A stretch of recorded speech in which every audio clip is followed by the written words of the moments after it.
Magandang araw po muli sa inyong lahat. May tanong lang po ako. Sino po sa inyo dito ang gustong maging santo? Taas ang kamay.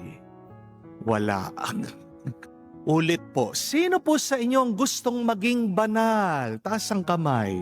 Salamat po. Meron na nagtaas. Pag tinatanong mo ang ibang tao, gusto mo bang maging santo? Ang sagot agad nila, ito. Father, hindi ako karapat-dapat. Di po ba?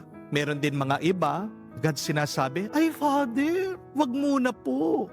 Baka agad akong kunin ni Lord. Di po ba? We often think that to be a saint, you need to die or you need to be perfect.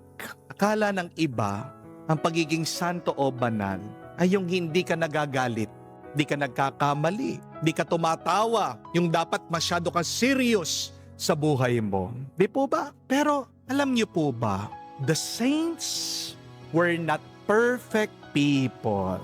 Rather, the saints were ordinary people who made extraordinary choices in their life. That is why in the gospel for us today, Jesus goes up on the mountain and he proclaimed, he taught, blessed are the poor in spirit, blessed are the meek, blessed are the merciful, blessed are those pure of heart. Pansin nyo, hindi sinabi ng ating Panginoong Jesucristo na blessed are the perfect, mapalad yung mga perpekto, walang bakit kasalanan. Hindi niya sinabi yun.